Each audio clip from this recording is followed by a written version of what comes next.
Now, Malian troops, reinforced by the French, are tonight in the process of retaking the historic city of Timbuktu from the rebel Islamists.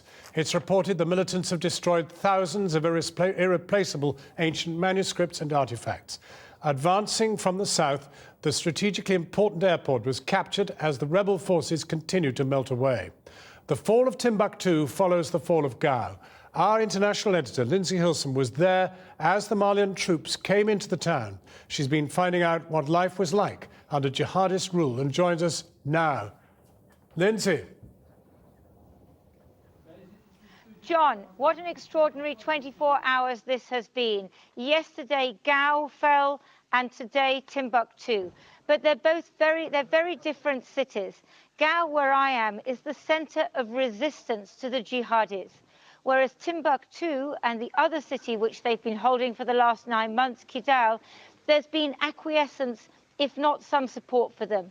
That's partly an ethnic issue because the jihadis are mainly Arabs and Tuareg. And those two peoples make up a majority in both Timbuktu and Kidal. But here in Gao, the majority are black Malians. They really hated the kind of rule that the jihadis brought.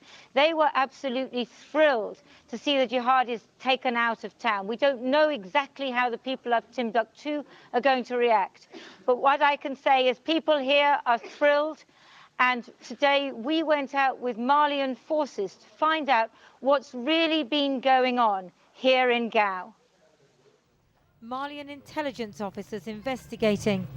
The barrels in the courtyard, they say, were intended to blow up the bridge over the River Niger leading into Gao. This was a jihadi bomb factory. Interrupted by French airstrikes, they left traces of their trade. Potassium nitrate to mix with charcoal for explosives, bullets, but also baguettes and empty sachets of mayonnaise. The neighbors were never quite sure what was going on in here. I think they were Arabs.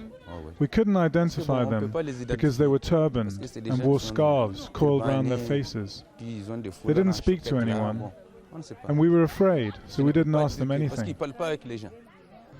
Okay, so these are like payments which they're giving to people working for them? Yeah. The Malian officers found records of payments, possibly to jihadi fighters. Fadi, pay to Fadi, Mariam, Aja, Fadi, Hawa.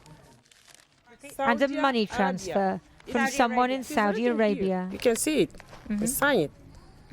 We hear about it, but this is the proof. They talk about Qatar, they talk about Saudi Arabia and everything. This is the proof. Yeah, and I will keep that evidence for my people. We approached Gao at dusk on Saturday. Villagers on the outskirts showed their delight as a column of Malian military vehicles drove through.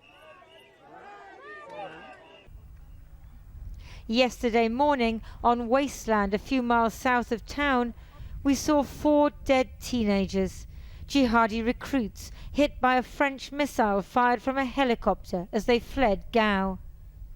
In the early afternoon, we crossed the bridge the jihadis had failed to blow up. A body lay twisted on the railing, a random, nameless victim.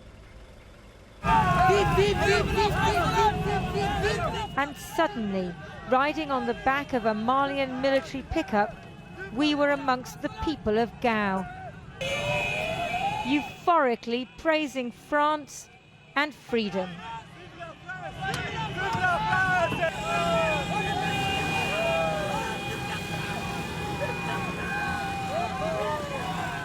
They were part of their country, Mali again, no longer forced to live in a separate, strict Islamist pseudo-state.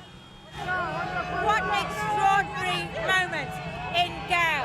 Look at these people, just thrilled because they can dance, they can sing, the women can ride motorbikes, they can smoke, all the things they haven't been able to do for the last 9 months while the jihadis have been in power. The mayor of Gao, who returned yesterday from exile in the capital Bamako, addressed the crowd. No one could hear a word he said, but it didn't matter. He was back, a symbol of the Malian state. People are looking forward to the first consignment of beer hopefully soon.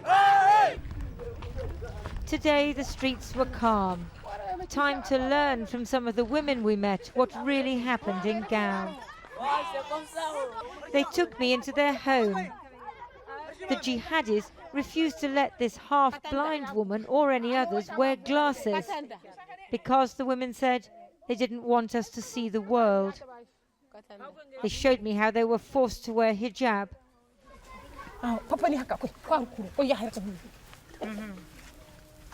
C'est comme ça. Comme ça. Comme ça. Comme ça. C'est comme ça. C'est pas bon. C'est pas bon. C'est pas bon. Chaud, chaud, chaud. C'est pas bon. C'est pas bon. And how they've thrown it off. Lindsey Hilsum, Channel 4 News, Gao. Lindsey Hilsum, reporting from Gao in Mali. Now,